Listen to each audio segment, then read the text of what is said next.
Hello students, welcome back to our YouTube channel BBMQ study zone. और आज का हमारा टॉपिक कोर 14 से है, जो कि टॉपिक है इब्न सौद की उपलब्धियां, या हम बोल सकते हैं अचीवमेंट्स ऑफ इब्न सौद। ठीक है, तो चलिए इस टॉपिक को देखते हैं। लेकिन टॉपिक को देखने से पहले प्लीज़ लाइक कर दो वीडियो को, सब्सक्राइब करो मेरे चैनल को, बिकॉज आप लोग देख लेते हो वीडियो बट लाइक नहीं करते। आपके लाइक की बहुत ज़्यादा ज़रूरत है, सब्सक्रिप्शन की भी। प्लीज़ लाइक कर दो सब चैनल को और प्रेस कर लो बेल आइकन, ताकि मैं जब भी वीडियो अपलोड करूँ आप लोग तक नोटिफिकेशन पहुँच जाए। चलिए, इब्न सौद, जिन्हें अब्दुल अजीज़ इब्न सौद के नाम से भी जाना जाता है, एक दूरदर्शी नेता थे जिनकी उपलब्धियों ने अरब प्रायद्वीप के इतिहास पर एक अमिट छाप छोड़ी है। क्षेत्र की जनजातियों को एकजुट करने से लेकर सऊदी अरब के आधुनिक राज्य की स्थापना तक उनकी उपलब्धियों का क्षेत्र के राजनीतिक, आर्थिक और सामाजिक विकास पर दूरगामी प्रभाव पड़ा है। इस व्यापक अन्वेषण में हम इब्न सौद की कई उपलब्धियों पर प्रकाश डालते हैं, जो इतिहास के पाठ्यक्रम को आकार देने में इनकी महत्वपूर्ण भूमिका पर प्रकाश डालते हैं।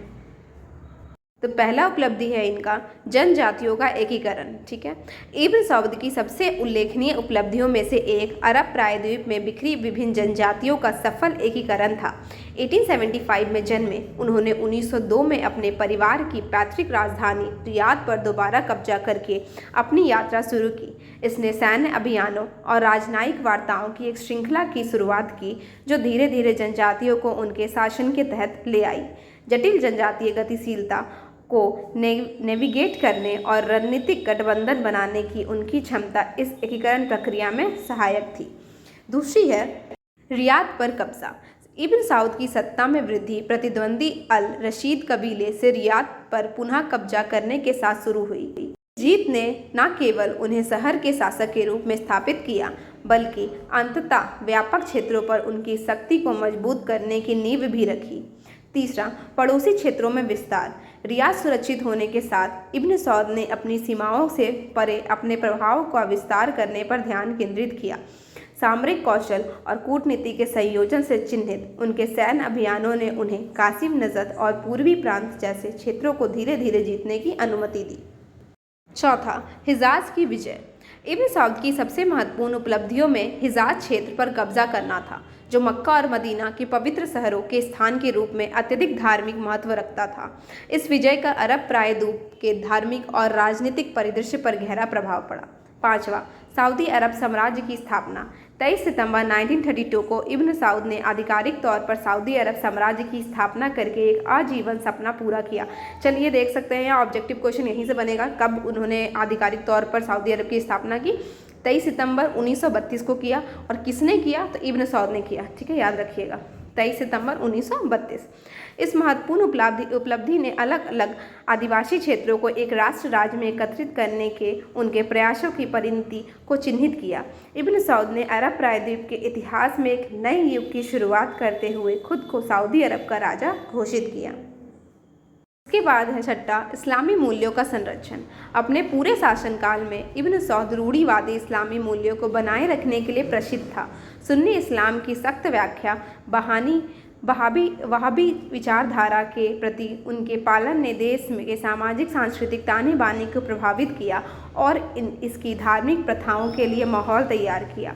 उसका शासन यह सुनिश्चित करने की उनकी इच्छा से निर्देशित था कि इस्लामी आस्था देश की पहचान के मूल में बनी रहे।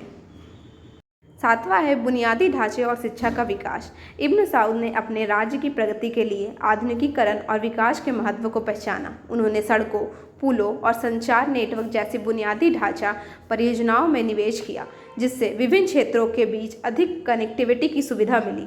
इसके अतिरिक्त उन्होंने राज्य के भीतर शिक्षा और ज्ञान को बढ़ावा देने के लिए शैक्षणिक संस्थानों की स्थापना का समर्थन दिया। आठवां है तेल के माध्यम से आर्थिक परिवर्तन।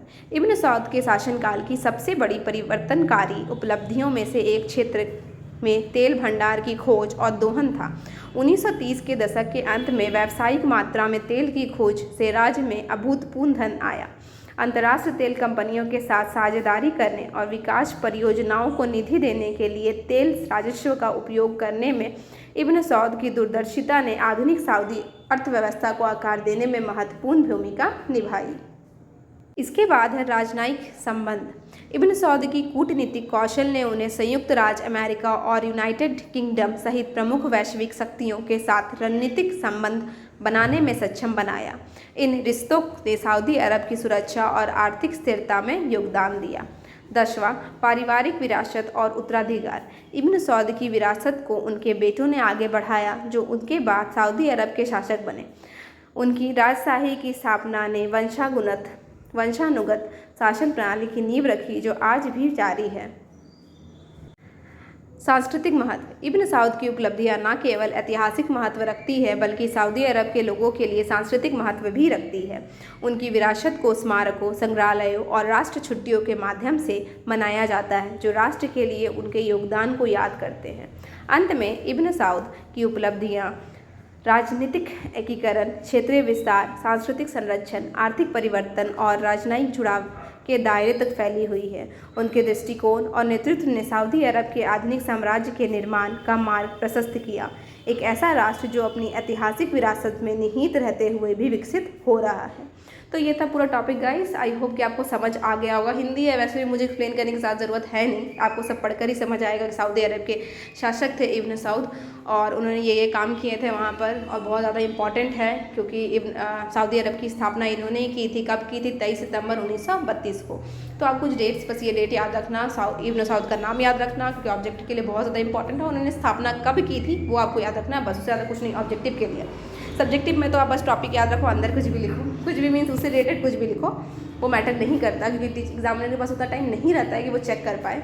तो आप उतना दिमाग मत लगाना, बस ऊपर वाला टॉपिक याद रखना, अंदर आप अपने मन से उससे रिलेटेड ही भरना। गाना नहीं भरना हनी सिंह का, वैसे हनी सिंह फ्लॉप हो चुका है अभी तो चलिए बादशाह का गाना मत भरना।